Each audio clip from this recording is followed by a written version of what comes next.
جی السلام علیکم ورحمۃ اللہ وبرکاتہ۔ وعلیکم السلام ورحمۃ اللہ وبرکاتہ۔ جی جیسے آپ نے بتایا کہ حضرت ختیجہ رضی اللہ تعالیٰ عنہ جو ہے دین کے خدمت کے تعلق سے حضور صلی اللہ علیہ وسلم کے ساتھ دینے کے تعلق سے بہت مشہور ہیں، تو پھر حضور صلی اللہ علیہ وسلم جو غار حرا میں تھے اس وقت جو پہلی وحی نازل ہوئی حضرت جبرائیل علیہ الصلوۃ والسلام، حضور پاک صلی اللہ علیہ وسلم جب عمر شریف 40 برس کی ہوئی تو حسب سابق آپ غار حرا میں تھے۔ اچانک ایک انسانی شکل میں فرشتہ سامنے آیا اور آپ سے کہا کہ اے محمد پڑھیے، اے محمد پڑھیے، اے محمد پڑھیے۔ حضور صلی اللہ علیہ وسلم گھبرا گئے اور یوں کہنے لگے ما انا بقاری، میں پڑھا ہوا نہیں۔ تو آنے والے اس فرشتے نے جو انسانی شکل میں تھا اس نے آپ کو اپنے سینے سے دبایا، پھر فرمایا اقرا، پڑھو۔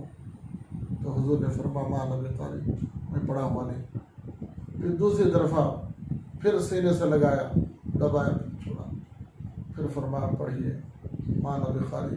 حضور فرمایا میں پڑھا ہوا نہیں۔ پھر تیسری دفعہ جب سینے سے لگا کے چھوڑے پھر فرمایا پڑھو، تو اس وقت حضور صلی اللہ علیہ وسلم کی زبان سے یہ کلمات جاری ہوئے، اقرا بسم ربک الذی خلق، خلق الانسان من علق، اقرا وربک الاکرم الذی علم بالقلم، علم الانسان ما لم یعلم۔ یہ سب سے پہلی وحی ہے جو قرآن پاک کی آیتوں کی شکل میں نازل ہوئی، اور حضور صلی اللہ علیہ وسلم غار حرا میں تھے، اس وقت یہ آیتیں نازل ہوئی۔ جب یہ آیتیں آپ کی زبان سے جاری ہو گئے تو جو انسانی شکل میں فرشتہ آیا تھا وہ چلا گیا۔ آپ گھبرا گئے، پریشان ہو گئے، بدن پر کبکبی طاری ہو گئی۔ آپ غار حرا سے اتر کے نیچے آئے، سیدھے حضرت ختیجہ کے گھر پہنچے، اور آج جاتے ہی آپ کی زبان سے جملہ نکلا زملونی زملونی، مجھے کمبل اڑاؤ، مجھے کمبل اڑاؤ۔ چنانچہ حضرت ختیجہ نے کمبل اڑائی۔ تھوڑی دیر کے بعد افاقہ ہوا تو حضرت ختیجہ نے پوچھا کیا ہوا یا محمد، اے محمد کیا واقعہ پیش آیا؟ تو اس وقت حضور صلی اللہ علیہ وسلم نے وہ ساری تفصیل بتائی کہ میں غار حرا میں تھا، ایک شخص میرے پاس انسانی شکل میں کوئی چیز آئی اور مجھے ایک مرتبہ، 2 مرتبہ، 3 مرتبہ سینے سے دبائے اور کہنے لگے اقرا پڑھو، اقرا پڑھو، لیکن میں پڑھ نہیں سکا۔ تیسری مرتبہ میری زبان سے آیت جاری ہوئی، وہ کیفیت اور وہ ہیبت میرے اوپر طاری ہے، اور مجھے حضور صلی اللہ علیہ وسلم نے ایک جملہ آگے بڑھ کے کہا مجھے اپنی جان کا خطرہ ہے۔ تو حضور صلی اللہ علیہ وسلم کو سب سے پہلے حضرت ختیجہ نے تسلی دی اور یوں کہا اے محمد صلی اللہ علیہ وسلم آپ گھبرائیے نہیں، اللہ آپ کو ہلاک نہیں کرے گا، اللہ آپ کو ہلاک نہیں کرے گا۔ کیوں؟ آپ کے اندر خوبیاں ہیں، خوبیاں، آپ غریبوں کی مدد کرتے ہیں، پریشان حال کی مدد کرتے ہیں، اور جو ہے مصیبت زدہ کے کام ہاتھ بڑھاتے ہیں۔ آپ جیسے لوگوں کو اللہ تبارک و تعالیٰ ہلاک نہیں کرے گا۔ یہ تسلی سب سے پہلے حضرت ختیجہ نے حضور کو دی تو آپ کو اطمینان ہوا۔ پھر اس کے بعد حضرت ختیجہ نے یہاں تک بس نہیں کیا، بلکہ ان کے ایک عزیز تھے، سرپرست تھے، رشتہ دار تھے، جو دین عیسوی کے ماننے والے، جاننے والے تھے، ان کا نام ہے ورقہ ابن نوفل۔ ان کی خدمت میں لے گئے، لے جا کے فرمایا اے میرے چچا کے بیٹے، ان کی باتیں سنو، کچھ باتیں آپ سے کہنا چاہتے ہیں۔ ورقہ ابن نوفل نے حضور صلی اللہ علیہ وسلم سے حالات سنے تو ان کی زبان سے جملہ نکلا کہ خدا کی قسم یہ وہی فرشتہ ہے جو موسیٰ اور عیسیٰ علیہ السلام کے پاس آیا تھا، وہی فرشتہ تمہارے پاس آیا، اللہ نے تم کو نبی بنایا۔ پھر اس کے بعد ایک حسرت بھرا جملہ ورقہ ابن نوفل نے کہا میری ہڈیاں کمزور ہو گئی، میں بوڑھا ہو گیا، میری عمر بڑھ گئی، لیکن میں تمہیں اس بات کی طرف توجہ دلاتا ہوں ایک دن آئے گا تمہاری قوم تم کو تمہاری بستی سے نکالے گی، لیکن اس وقت میں آپ کی کوئی مدد نہیں کر سکتا۔ تو حضور کو تعجب ہوا، 40 سال تک میں یہاں ہوں اور لوگ مجھے اتنا چاہتے ہیں اور مجھے امین اور جو ہے صادق کہہ کے مجھے بلاتے ہیں، پیار سے ہر آدمی مجھے دیکھتا ہے، کہ مجھے نکالیں گے؟ تو حضرت ورقہ بن نوفل نے کہا ایسا ہوگا، نکالا جائے گا، اور جو اللہ کا آخری پیغمبر جو ہوگا اس کے بارے میں ہماری کتاب میں لکھا ہے کہ اسے نکالا جائے گا، اللہ نے آپ کو منتخب کیا۔ تو یہ ہے حضرت خدیجہ رضی اللہ تعالیٰ عنہ، جنہوں نے سب سے پہلے حضور کو تسلی بھی دی، اور پھر دوسرا جملہ حضرت خدیجہ نے یہ بھی کہا آپ اللہ کے نبی ہیں تو میں آپ پر ایمان لاتا ہوں۔ تو ایمان لانے والوں میں بھی سب سے پہلے عورتوں میں حضرت خدیجہ کا مقام ہے۔ جی، مرد حضرات میں اور جو ہے بچوں میں کون ایمان لائے تھے پہلے؟ مرد حضرات میں حضرت ابو بکر صدیق رضی اللہ تعالیٰ آپ کے ساتھی تھے، دوست تھے، آپ کے پاس آنا جانا ہوتا تھا، حضور کے اخلاق سے اور حضور کے کردار سے اور حضور کے ملنساری سے واقف تھے۔ حضرت ابو بکر صدیق رضی اللہ عنہ بہت سی خوبیاں دیکھ رہے تھے، تو جب حضور صلی اللہ علیہ وسلم کی نبوت کا اعلان ہوا تو سیدنا ابو بکر صدیق رضی اللہ تعالیٰ آگے بڑھے اور کلمہ شہادت پڑھا اور ایمان میں داخل ہوئے۔ اور بچوں میں چونکہ حضور صلی اللہ علیہ وسلم کے چچیرے بھائی تھے، چچا زاد بھائی جسے ہم بولتے ہیں، وہ حضرت علی تھے اور حضور کے دوست تھے، ملنے جلنے والے تھے، ہمیشہ ساتھ رہتے تھے۔ جب آپ کی نبوت کا اعلان ہوا تو وہ بھی ایمان میں داخل ہو گئے اور کلمہ پڑھے، مسلمان۔ اس کے بعد حضور صلی اللہ علیہ وسلم کے جو ہے دعوت کے کام کے سلسلے میں کون سے مرحلے آئی، پھر وہاں سے جو ہے آپ کی جو ہے ہجرت مکہ کو، جیسا ورقہ بن نوفل نے کہا ویسے جو ہے حالات تک آپ صلی اللہ علیہ وسلم کا سفر کیسے ہوا؟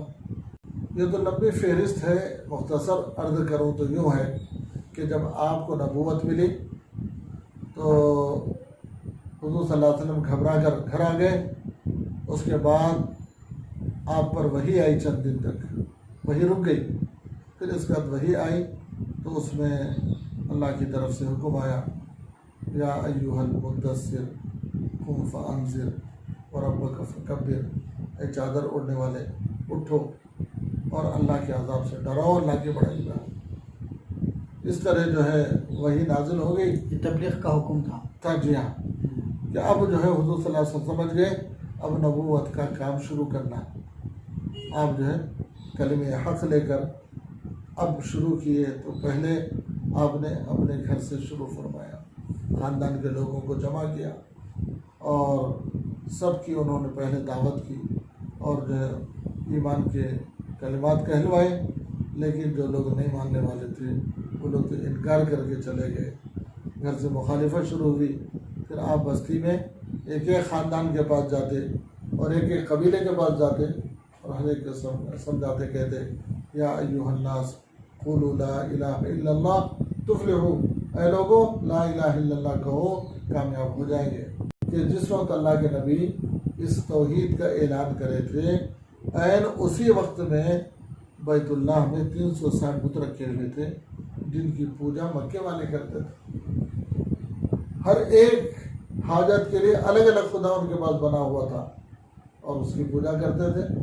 حضور صلی اللہ علیہ وسلم تشریف لائے تو ان 360 خداؤں کی عبادت کے مقابلے میں ایک اللہ کی توحید کا اعلان کرے۔ اس لیے کسی کے سمجھ میں آنے والی بات نہیں تھی کہ 360 خدا کی پوجا کے باوجود ہمارے کام پورے نہیں بن پا رہے تو ایک خدا سے کیسے ہوں گے۔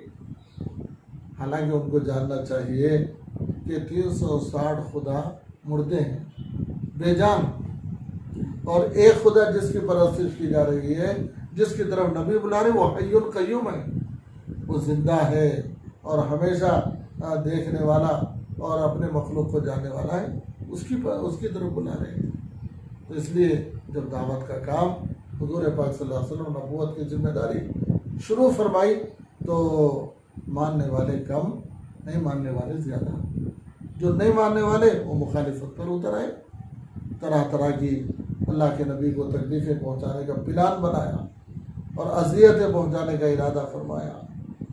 بعض سیرت کی کتابوں میں لکھا ہے مشرکین مکہ نے مشورہ کیا کہ طلوع آفتاب سے پہلے حضور پاک صلی اللہ علیہ وسلم بیت اللہ میں آتے ہیں، آپ کعبۃ اللہ میں طواف کرتے ہیں، عبادت میں رہتے ہیں، آپ کے تنہائی سے فائدہ اٹھا کر کسی نے کہا کہ آپ کے گلے میں رسی ڈال کر آپ کو ہلاک کیا جائے کسی نے کہا آپ کے اوپر پہاڑ کی چٹان ڈال دی جائے۔ اس طرح بہت زیادہ مخالفت ہوئی اور بڑی تعداد میں آپ کے دشمن تیار ہوئے جو آپ کے جان لیوا تھے۔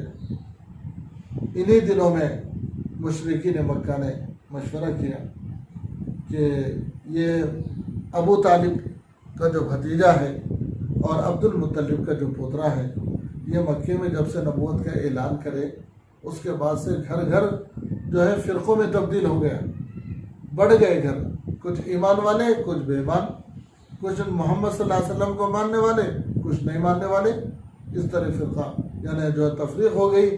تو سب نے پلان بنایا، جو ہے مشورہ کیا کیا کرنا چاہیے، مختلف لوگوں نے مختلف باتیں کی، مشورہ دیا۔ اور اس سے پہلے حضور صلی اللہ علیہ وسلم پر ایک بہت بڑا حادثہ ہوا کہ نبوت کا کام چلنے لگا۔ حج کے موسم میں جو لوگ آتے آپ وہاں پہنچ کر ان کو تبلیغ کا کام کرتے اور ان سے کہتے کہ دیکھو میں اللہ کا آخری نبی ہوں، اللہ نے مجھے نبی بنایا ہے، میری نبوت کو تسلیم کر لو۔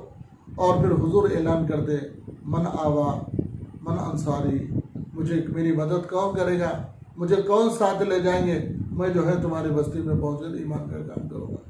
اس طرح حضور صلی اللہ علیہ وسلم حج کے دنوں میں ہر قبیلے کے پاس میں اور ہر جماعت کے پاس میں جاتے۔ 10 سال آپ کی نبوت کے ہوئے حادثہ یہ ہوا کہ آپ کی چہیتی بیوی حضرت خدیجہ کا انتقال ہوا۔ اس کے چند دن بعد آپ کے چہیتے چچا جو باوجود مسلمان نہ ہونے کے حضور کے ہر میدان میں مدد کرتے رہے، ان کا بھی انتقال ہوا۔ مکے والوں کو جب پتہ چلا کہ آپ کا مددگار چچا ابو طالب ان کا انتقال ہو گیا تو انہوں نے سوچا کہ اب حضور صلی اللہ علیہ وسلم کا کام رک جائے گا اور جو ہے اب یہ نبوت کا کام نہیں کر پائیں گے اور جو ہے کوئی ساتھ نہیں دیں گے تو کام سے جو ہے آپ خاموش ہو جائیں گے۔ حضور صلی اللہ علیہ وسلم انہی دنوں میں طائف کا سفر کیا تھا، اس نیت سے کیا کہ وہاں کچھ لوگ ساتھ دیں گے اور جو ہے پھر ان کی مدد سے میں دین کا کام، دعوت کا کام، تبلیغ کا کام کر سکوں۔ لیکن وہاں مایوسی ہوئی اور جو ہے وہ لوگ ساتھ نہیں دیے۔ چنانچہ اس درمیان میں حضور صلی اللہ علیہ وسلم کے ہلاکت کا پلان بنا۔ مشرکین نے ایک جگہ جمع ہوئے، مکے میں ایک جگہ ہے جس کا نام دار الندوہ ہے، وہاں پورے نہیں ماننے والے نافرمان جمع ہو کر مشورہ کیا کہ کیا کرنا چاہیے۔ چنانچہ حضور صلی اللہ علیہ وسلم کے بارے میں مشورہ کیا کہ بعض لوگ کہنے لگے ان کو قتل کر دیں گے، بعض لوگ کہنے لگے ان کو کسی کمرے میں بند کر دیں گے۔ مختلف رائے آئی تو اس میں متفقہ طور پر یہ بات طے ہوئی کہ ان پر حملہ کر کے قتل کر دینا چاہیے۔ اب رہا یہ کہ قریش بڑا خاندان ہے مکے کا، وہ بدلہ لیں گے، تو اس کے لیے سب نے مشورہ کیا ایک قبیلے والے اگر تلوار ماریں گے، تلوار حملہ کریں گے تو ان سے بدلہ لیں گے، لیکن جتنے قبیلے یہاں جمع ہیں ہر قبیلے کا ایک ایک آدمی اس قتل میں شریک رہنا۔ جب سب مل کر قتل کریں گے تو کتنے قبیلے والوں سے بدلہ لیں گے۔ چنانچہ پلان تیار ہوا اور حضور پاک صلی اللہ علیہ وسلم کے گھر کا محاصرہ کر کے انہوں نے طے کیا کہ آج کی رات جو ہے حضور صلی اللہ علیہ وسلم کو نعوذ باللہ قتل کر دیں گے۔ اس طرح جو ہے وہ حضور کی مخالفت، تبلیغ کی محنت کی وجہ سے اور جو ہے ایمان کی محنت کی وجہ سے یہ 10 سال مخالفت کا ماحول گزرتا رہا اور اس میں طرح طرح کی اذیتیں حضور پر آئی اور جو لوگ ایمان لائے ان پر بھی آئی۔ چنانچہ حضور کی سیرت کا ایک مشہور جو ہے واقعہ ہے شعب ابی طالب۔ یہ حضور صلی اللہ علیہ وسلم پر بہت بڑا امتحان تھا کہ 3 سال تک آپ کو ایک وادی میں بند کر دیا گیا، ایمان والے کو اور حضور صلی اللہ علیہ وسلم کو نہ آپ سے کوئی تعلقات رکھتے، نہ خرید و فروخت کرتے، نہ کھانے پینے کی چیزیں دیتے، بڑی مشکل کے ساتھ میں، تکلیفوں کے ساتھ میں ایمان والے یہاں ٹھہرے تھے۔